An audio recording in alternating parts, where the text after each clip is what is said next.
नमस्ते विद्यार्थियों, स्वागत करती हूँ आपका मेरे YouTube channel GK special class में आपका। तो विद्यार्थियों, हमारे क्या चल रहा है, बहुत धर्म। क्या चल रहे हैं, बहुत धर्म।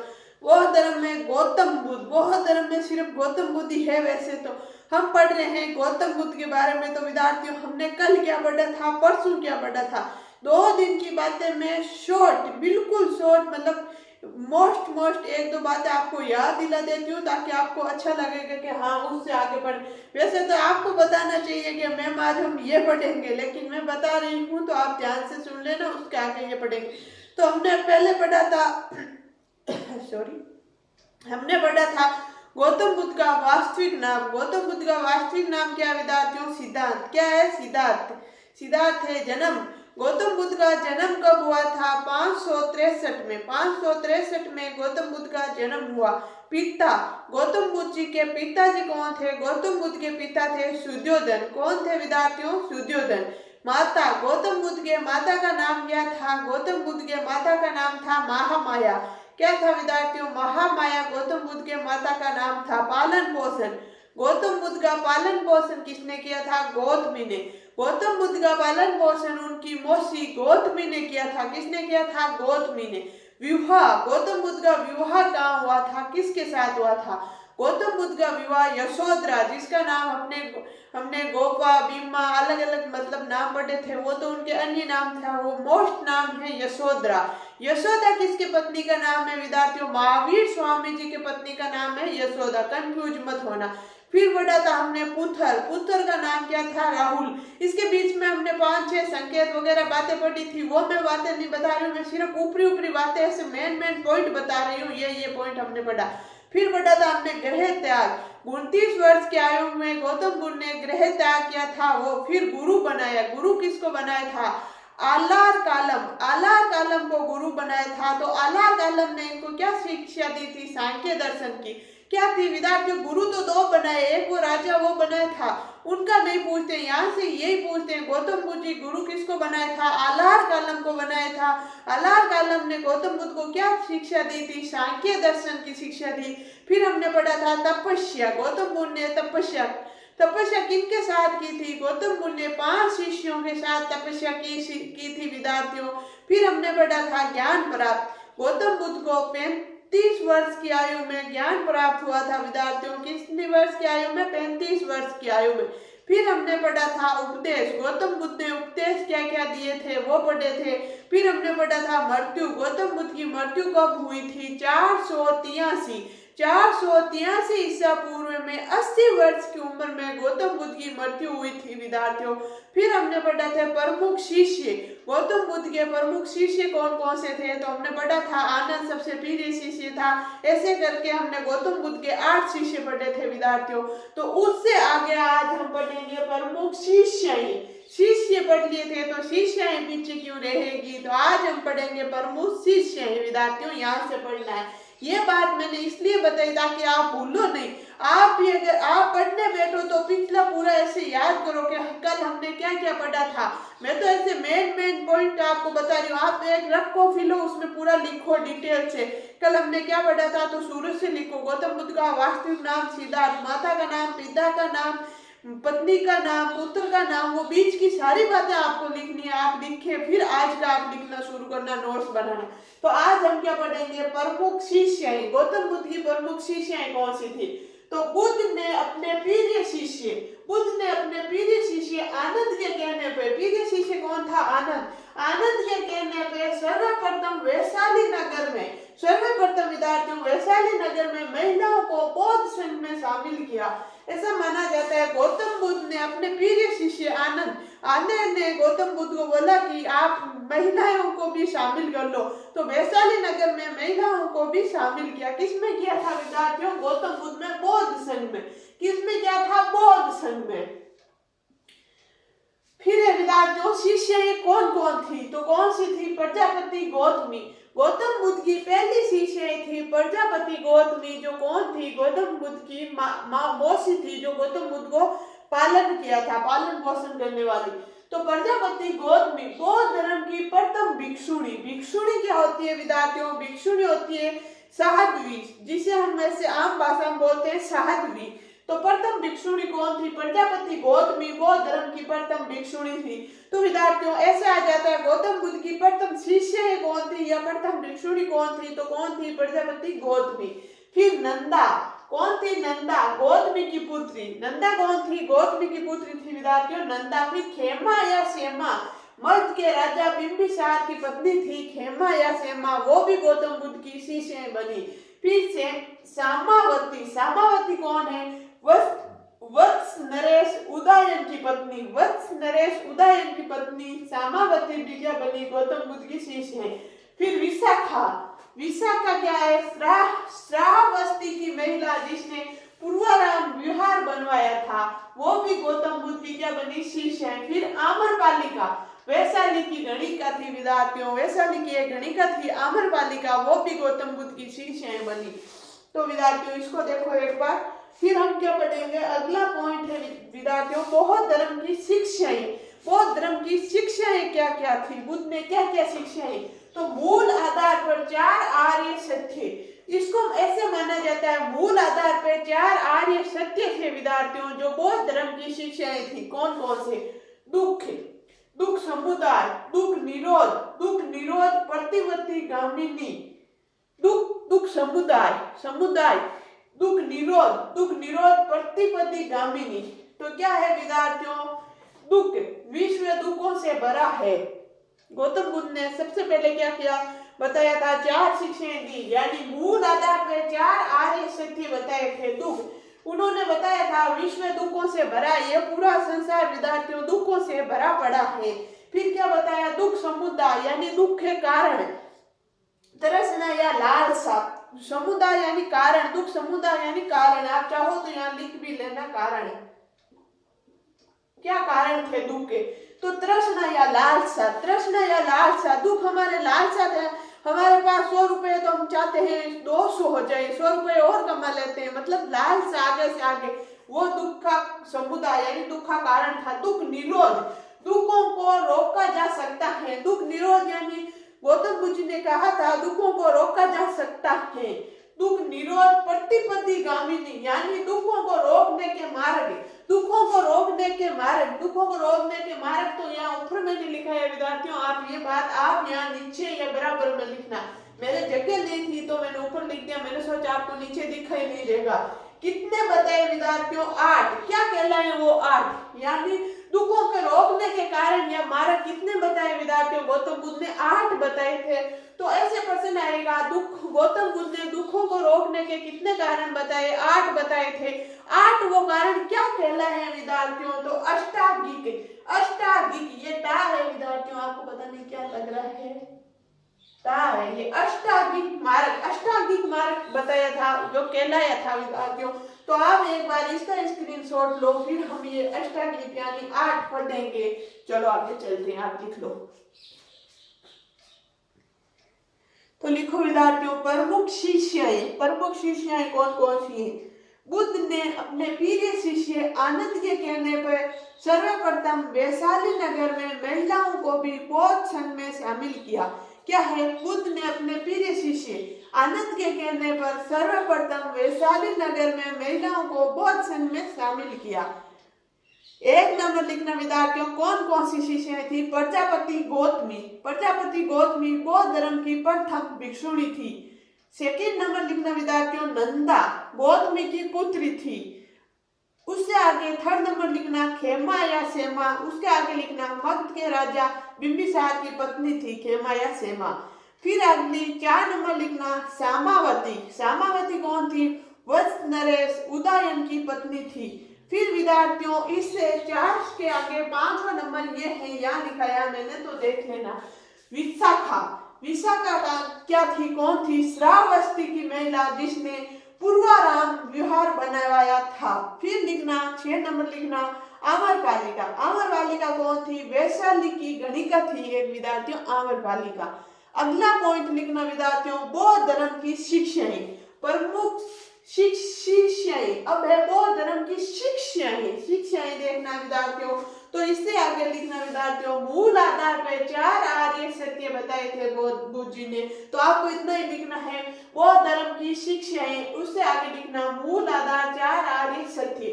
फिर नीचे लिखना विद्यार्थियों 1 नंबर दुख, दुख के आगे लिखना विश्व दुखों से भरा है। फिर अगला 2 नंबर लिखना दुख समुदाय यानी कारण, आप कोष्टक में कारण भी लिख लेना, दुख समुदाय। तो उसके आगे लिखना तृष्णा या लालसा। फिर 3rd नंबर लिखना विद्यार्थियों दुख निरोध, उससे आगे लिखना दुखों को रोका जा सकता है। फिर लिखना दुख निरोध प्रतिपदी गामिनी, दुख निरोध प्रतिपदी गामिनी। उसके आगे लिखना दुखों को रोकने के मार्ग। तो विद्यार्थियों फिर आप नीचे लिखना, मैंने ऊपर लिखा है, मेरे जगह नहीं थी, तो लिखना दुखों को रोकने के मार्ग कितने थे, कितने बताइए 8। तो वो 8 मार्ग क्या कहलाए विद्यार्थियों, अष्टांगिक मार्ग, अष्टांगिक मार्ग कहलाया। आपने शायद लिख लिया होगा, नोट्स बना लिया होगा, नहीं बनाया तो एक बार देख लो, स्क्रीनशॉट ले लो, फिर हम आगे चल रहे हैं। लिख लिया होगा विद्यार्थियों, लिख लो जल्दी से, कोई ज्यादा जल्दबाजी है नहीं हमारे।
अब पढ़ेंगे विद्यार्थियों हम अष्टांगिक मार्ग। क्या पढ़ेंगे, अष्टांगिक मार्ग कौन कौन से हैं।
अब देखो विद्यार्थियों, ये है इनके आगे, ये मैंने लिखा नहीं आपको बताने के लिए, इसमें ये एक ही नाम आएगा, आगे सम्यक सम्यक सम्यक, इसलिए मैंने ये लिखा नहीं है आपको बताने के लिए कि ये एक ही नाम आएगा। देख लो,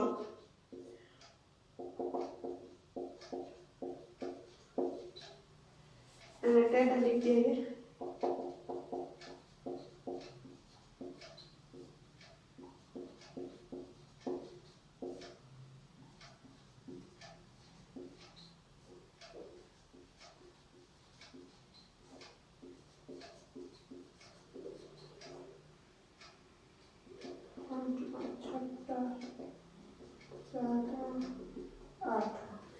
ये है विद्यार्थियों अष्टांगिक मार्ग, शॉर्ट ट्रिक। शॉर्ट ट्रिक विद्यार्थियों देखो, 10 वाक आव्या एस एस, 10 वाक आव्या एस एस, आप ऐसे याद रखना, 10 वाक आव्या एस, यानी मेरा नाम याद रख लेना, सुमन, सुमन 2 बार, 10 वाक आव्या एस एस, 10 वाक आव्या एस एस। ये शॉर्ट ट्रिक याद रखना विद्यार्थियों। दे यानी दृष्टि, दे यानी दृष्टि, सम्यक सरल दृष्टि, दे यानी विद्यार्थियों दृष्टि, से यानी संकल्प, वा यानी वाणी, के यानी कर्म, आ यानी आजीव, वे यानी व्यायाम, एस यानी स्मृति, एस यानी समाधि। आपको मैंने बता दिया, आपको पता चल गया। अब मैं सीधा लिख रही हूँ, बोल रही हूँ, सम्यक दृष्टि, सम्यक संकल्प, सम्यक वाणी, आधा में एक के सम्यक, सम्यक दृष्टि, सम्यक संकल्प, सम्यक वाणी, ये तो आता है विद्यार्थियों प्रज्ञा स्कंद में। किसमें आता है? प्रज्ञा स्कंद में। सम्यक कर्म, सम्यक आजीव, सम्यक व्यायाम, सम्यक कर्म, सम्यक आजीव, ये 2 आता है विद्यार्थियों शील स्कंद में। किसमें? शील स्कंद में। सम्यक व्यायाम, सम्यक स्मृति, सम्यक समाधि, व्यायाम स्मृति समाधि, ये सम्यक नाम तो आपको याद रह जाएगा, वैसे सब क्या लगा तो व्यायाम स्मृति समाधि, ये आता है समाधि स्कंद में। विद्यार्थियों याद रखना, सरल यानी दृष्टि, दृष्टि संकल्प वाणी, दृष्टि अपनी दृष्टि, संकल्प वाणी, यह आता है प्रज्ञा स्कंद में। कर्म आजीव आता है शील स्कंद में। व्यायाम स्मृति समाधि आता है समाधि स्कंद में। यह है विद्यार्थियों अष्टमार्गिक मार्ग, अष्टमार्गिक मार्ग यानी वो 8 मार्ग है। फिर विद्यार्थियों क्या है, नीचे मैंने एक नोट्स लिखा है, आपको हाँ दिख रहा है अच्छे से। 73 उपनिषद से अष्टांगिक मार्गों का उल्लेख मिलता है। अष्टांगिक मार्गों का उल्लेख कहाँ से मिलता है विद्यार्थियों? 73 उपनिषद से। ये 73 उपनिषद क्या है, ये आपको पीछे सबसे पहले मैंने सारणी बनवाई थी, पीछे जाके देखना आपको याद आ जाएगा। 73 उपनिषद से अष्टांगिक मार्गों का उल्लेख मिलता है। तो विद्यार्थियों इसका स्क्रीनशॉट लो, फिर हम आगे चलते हैं। चलो लिखो, चलो मैं बोल रही हूँ, आप लिख लो अष्टांगिक मार्ग। शॉर्ट ट्रिक का लिख दिया विद्यार्थी मैंने, सॉरी ट्रिक है ये, गलती से कहा लिख दिया मैंने। 10 वाक आव्या एस एस, 10 वाक आव्या एस एस। आपकी इच्छा हो तो आप शॉर्ट ट्रिक लिख लेना, आपकी इच्छा नहीं हो तो आप मत लिखना, ये कोई जबरदस्ती नहीं है लिखने की। फिर लिखना विद्यार्थियों सम्यक, आगे वो सम्यक तो आपको लिखना ही है। से आधा में ये के शब्द आगे लिखना है विद्यार्थियों। अगर आपको नहीं दिख रहा तो मैं बोल रही हूँ, से आधा में ये के सम्यक, सरल दृष्टि, संकल्प वाणी, ये 3 तो विद्यार्थियों प्रज्ञा स्कंद में। फिर विद्यार्थियों चौथा नंबर है कर्म, 5वां है आजीव, ये है शील स्कंद में। छठा है व्यायाम, 7वां है स्मृति, 8वां है समाधि, यह है समाधि स्कंद में। आगे विद्यार्थियों नोट्स में लिखना 73 उपनिषद से अष्टांगिक मार्गों का उल्लेख मिलता है। आपने शायद लिख लिया होगा, अच्छे से नोट्स बना लिया होगा। चलो विद्यार्थियों आगे चलते हैं।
लिखो विद्यार्थियों, बौद्ध धर्म के त्रिरत्न, बौद्ध धर्म के त्रिरत्न, बौद्ध धर्म के त्रिरत्न कौन कौन से थे विद्यार्थियों? ऐसा क्वेश्चन आता है, एग्जाम आया हुआ आ जाएगा। बौद्ध धर्म के त्रिरत्न कौन कौन से हैं? त्रिरत्न कौन से हैं? प्रज्ञाशील समाधि, प्रज्ञाशील समाधि, प्रज्ञाशील समाधि। अभी हमने पीछे देखा ये 1 सेकंड पहले, तो वही था विद्यार्थियों, प्रज्ञाशील समाधि, प्रज्ञाशील समाधि। यह तो है बौद्ध धर्म के त्रिरत्न। बौद्ध धर्म के त्रिशरणम कौन से? बौद्ध धर्म के त्रिशरणम बताइए, तो आप इनमें कंफ्यूज हो जाओगे। त्रिरत्न तो है प्रज्ञाशील समाधि, बौद्ध धर्म के त्रिशरणम बताइए। बुद्ध धम्म संघ, बुद्ध धम्म संघ, बुद्ध धम्म संघ, बुद्ध धम्म संघ, ये क्या है? बौद्ध धर्म के त्रिशरणम है। क्या है विद्यार्थियों? बौद्ध धर्म के त्रिशरणम। फिर नोट्स लगा के लिखना है विद्यार्थियों, बौद्ध धर्म के त्रिशरणम की जानकारी भाबरू या बेराट के शिलालेख से मिलती है। शिलालेख क्या होता है विद्यार्थियों? किसी वरना रहने दो, शिलालेख कल की या परसों की क्लास में आ जाएगा तो मैं आपको डिटेल से बताऊंगी शिलालेख क्या होता है। जिसको पता है उसको तो पता है, जिसको नहीं पता है उसको मैं बताऊंगी शिलालेख क्या होता है, किस कौन कौन से शिलालेख है, वो बात हम कल परसों की क्लास में करने वाले हैं। तो विद्यार्थियों मतलब इसी में आएगा, इसके शिलालेख आएगा तब करेंगे, ऐसे नहीं मैं बीच में कोई टॉपिक उठा के ले लूंगी। बौद्ध धर्म के त्रिशरणम, बौद्ध धर्म के त्रिशरणम की जानकारी भाबरू बेराट, भाबरू या ये वही बेराट है, बेराट के शिलालेख से मिलती है। तो इसका स्क्रीनशॉट लो विद्यार्थियों, चलो लिखो बौद्ध धर्म के त्रिरत्न लिखना, बौद्ध धर्म के त्रिरत्न पॉइंट लगा के लिखना, प्रज्ञाशील समाधि। अगला पॉइंट लिखना बौद्ध धर्म के त्रिशरणम, बुद्ध धम्म संघ। फिर नीचे नोट्स लगा के लिखना बौद्ध धर्म के त्रिशरणम की जानकारी भाबरू या बेराट के शिलालेख से मिलती है। शायद विद्यार्थियों आपने लिख लिया होगा, आपको मेरी क्लास अच्छे से समझ आई होगी विद्यार्थियों। तो विद्यार्थियों आज के लिए इतना ही, बाकी पढ़ेंगे हम नेक्स्ट क्लास में। जब तक के लिए आप स्वस्थ रहो, मस्त रहो, खूब पढ़ते रहो। आपको मेरी क्लास अच्छी लगती है तो ज्यादा से ज्यादा विद्यार्थियों शेयर करो। आप शेयर करते ही नहीं हो विद्यार्थियों, शेयर करो, ज्यादा से ज्यादा शेयर करना, लाइक करना और सब्सक्राइब करना बिल्कुल नहीं भूलना। धन्यवाद।